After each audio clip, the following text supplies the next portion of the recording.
الأمجاد قد عظمت فللأمجاد بانيها ومن يسعى. ereyga internetka qabsaday waa kana. Why hasn't anyone told us about this? muxuunan qof noogu sheegin arrintan? Why hasn't anyone told us about this? intaasoo sano ay kristaan ahayd dhunsaneed ayuu alle subxaanahu wa tacaala sanadkan da'dan ku hanuuniyey subxaanahu wa tacaala. I was praying actually to my God that if my mother's heart is ready to hear this information, then give me a sign. Let her come to me. ليس عليك هداهم ولكن الله يهدي من يشاء. And I have chosen Islam. And all these other denominations were just man-made. بسم الله. السلام عليكم ورحمة الله وبركاته. الله يدين بركاته. soo dhawaada kuna soo dhawaada janalka dulmidiin. qisadan aan doonaa inaan ila wadaaga maanta waa qiso la yaab badan, cajiib ah, wallah wax badan aad ka fahmayso. waxaa ka mid ah maamadan wayeelka ah hadalka ay ku hadli doonto oo ah muxuunan qof noogu sheegin macaankan arrintan islaamkan iyo waxyaalo badan.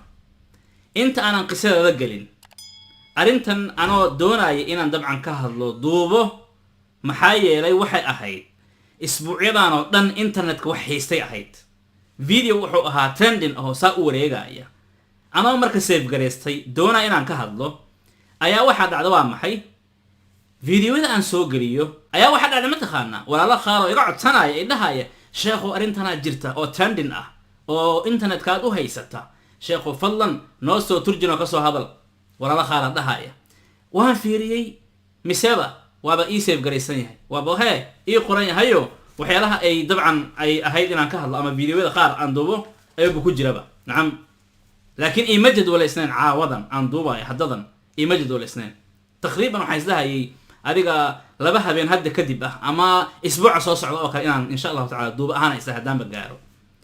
laakiin markaan arko walaalahaasi ayaan isiri maadaama arrintanna ay internetka zaid u haysato walaalana ay soo codsadeen bismillah duub marka aan qisada shido waan idin fasirayaa biidni illaahi tacaala. I moved to Winter Haven to be with my twin sister. macnaa waxay ka hadlaysaa in ay magaalo usoo guurtay rabtana inay la degto walaasheeda oo ah mataanteeda. And I had left the local church that I was in, and I felt sad that I was leaving. waxayna ka soo tagtay dabcan kaniisadii oo localkeeda ahayd oo areadeeda ku taalay oo ay aadi jirtay ayada. xaqiiqatanna waxay tiri waan murugeysnaa inaan u sheego ama aan ka soo tago meeshaasi kaniisadda yani.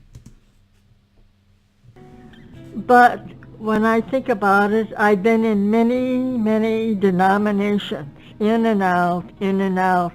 laakiin ay leedahay mar alla markaan arrintan oo kale ka hadlaayo waxaa jirta in aan madaxiibo kala duwan ama firqooyin kala duwan aan galay oo marba tan aan galo aan ka soo baxo tan aan galo ka soo baxo. And the local church was the last church that I was in. tii ugu dambaysana waxay ahayd ama madhabtii ugu dambaysana waxay ahayd kaniisadda ii dhow ereyadeeda ku taala ayaan ka mid noqday. And one evening I just decided to go to God. For no reason at all, I just went to God. habeen waxay tiri sabab la'aan ayaa waxaan igu soo dhacday inaan ilaahay baryo wax weydiisto. sabab la'aan way igu soo dhacda prayer and asked him that I wanted the truth. runtaan rabay no matter what it takes. wax walba igu qaadato inaan runta rabaan alle subxaanahu wa tacaala weydiistay habeen. Well, I said this 3 different times, 3 different days.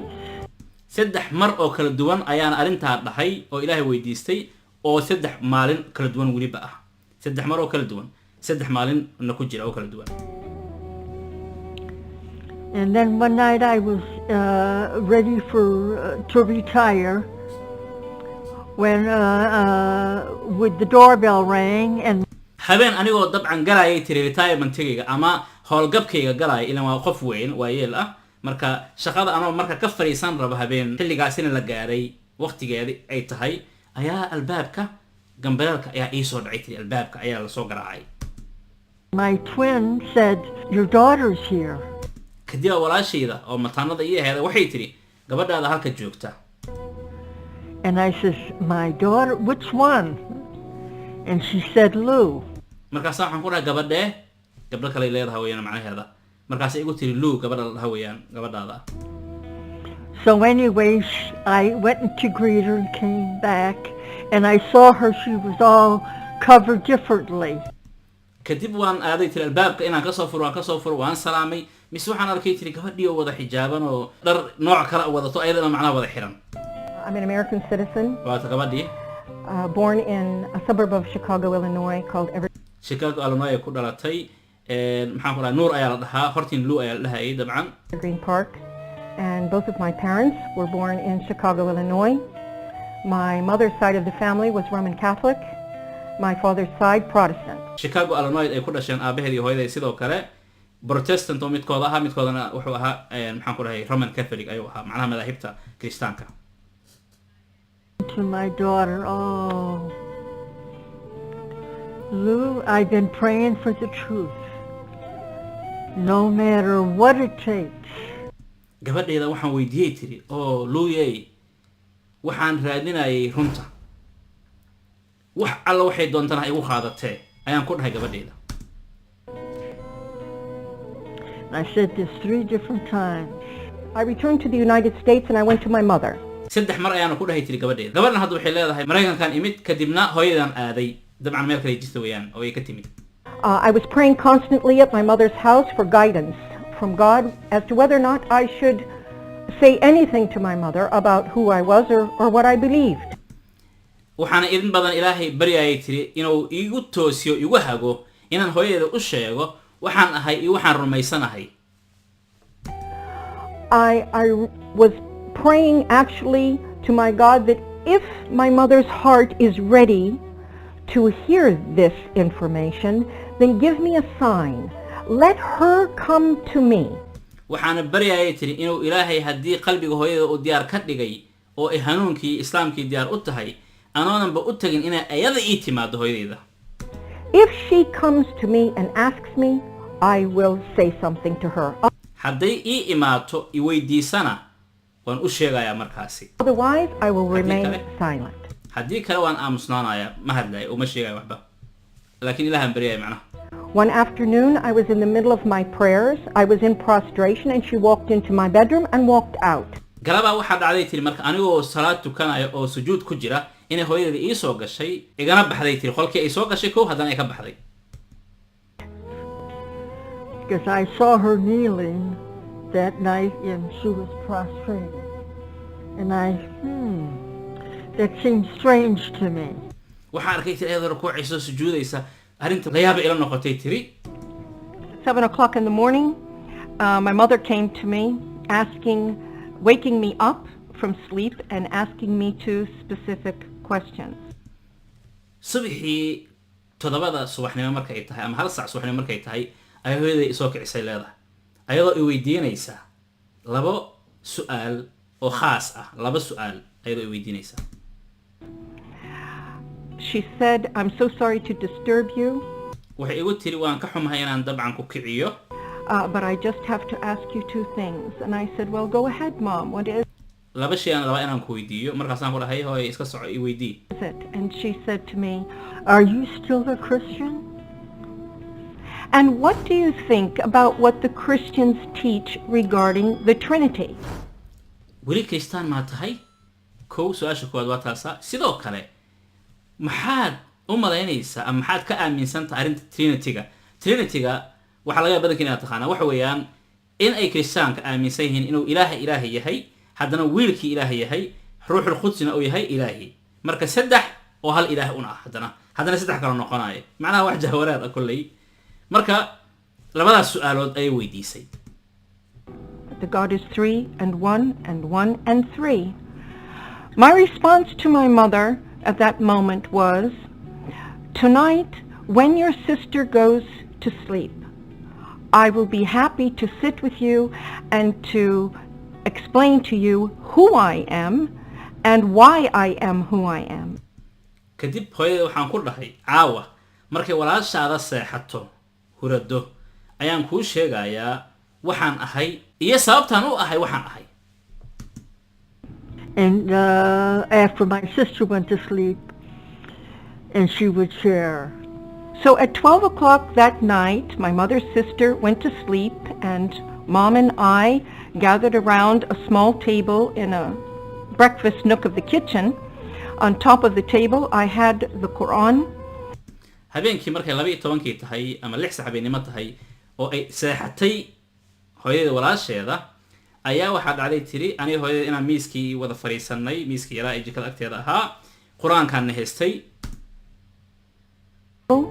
And my own personal study, handwritten study notebook. iyo notebook-ay wax ayada ku qorqoran jirtay markaasi ay wax walba markaasi ay baranayso ama u soo kordha ay ku qoranaysan way haysataa. We sat and had a discussion for 2 hours. laba saac ayaan sheekaysanay tiri Going back to our original beliefs and progressing through what we've always been taught, both saan uga sheekaysanayna waxyaalahan ahaan jirnay kristaanimadeeni hore iyo wixina soo baray ilaa iyo dabcan islaamka aan u imaanay inaan ka hadalno in the Catholic Church, in the Protestant churches, and then I introduced Islam to my mother, the Quran, and the Prophet Muhammad. iyo nabi maxamed alayhi salaatu wasalaam intaasaan markaa u imaanay inaan u sheego hooyadii markaasi saan u soo soconay Sallallahu alaihi wasallam. When we both completed this discussion, it was exactly 2 hours later, 2 o'clock in the morning. And my mother reached over on the table. mar alla markii labada la gaaray ayaan dhamaysanay tiraan ayada macnaha 2 saacaan fadhino xiriir ah mar alla markaan dhamaysanay xilligaana la gaaray ayaa hooyadeeda waxay gacanteeda u soo taagtay dhinaca khaasatan oo markaasi xigay miiska The Quran, quraankan soo qabsaday and tiri held it to my face and kissed it.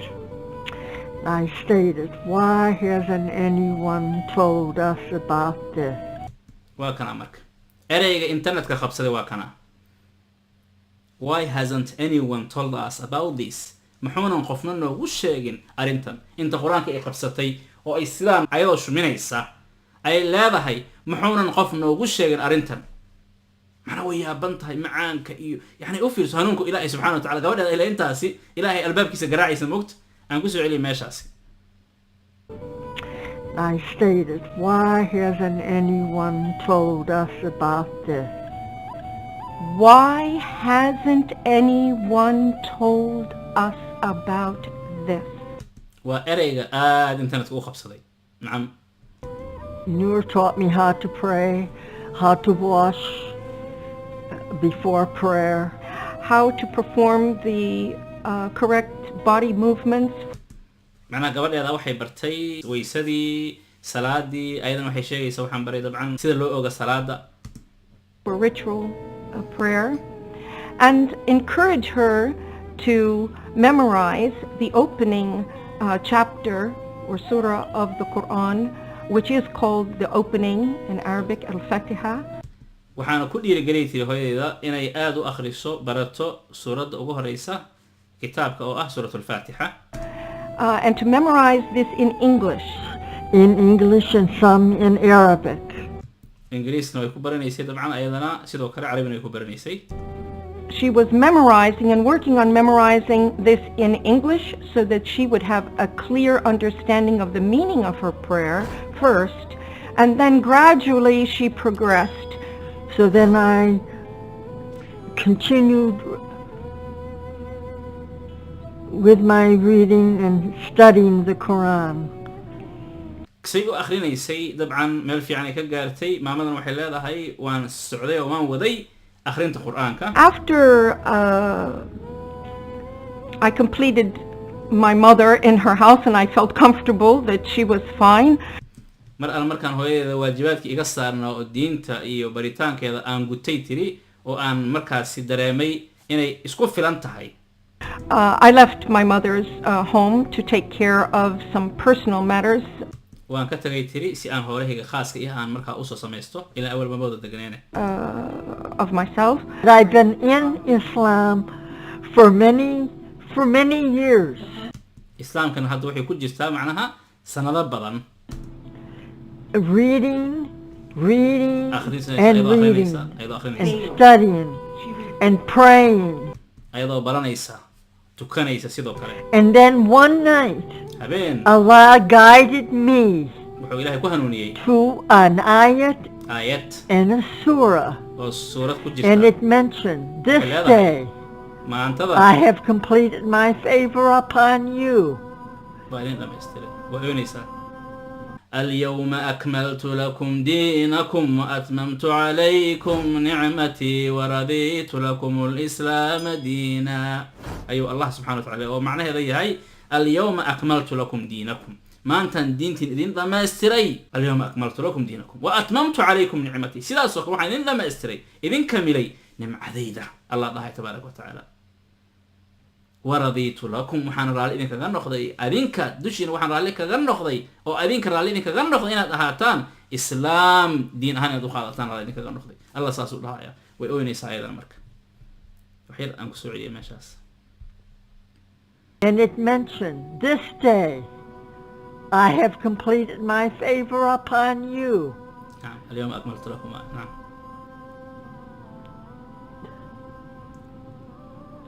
I have perfected your religion.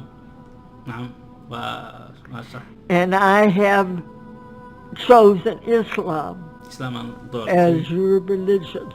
دينتين هان ودورتي وصح اليوم أكملت لكم إياه. This was amazing to me. Just amazing that I realized that God had a religion. أرنتان وحيد أرن عجيب وأهكتيدا. وحنا أقاضي إنه الله سبحانه وتعالى أو يقول توسيي دين تن إسلامك ونليه دين إسلام الله. And all these other denominations were just man-made. وحنا ضمن إنه هايين هادي مهن كله وابن آدم كإسماعيل معنا. نين أقاضي. Praise Allah. إله ما هاد إسكاله. So my daughter had called me from Egypt. She had made arrangements that I wanted to go to Hajj.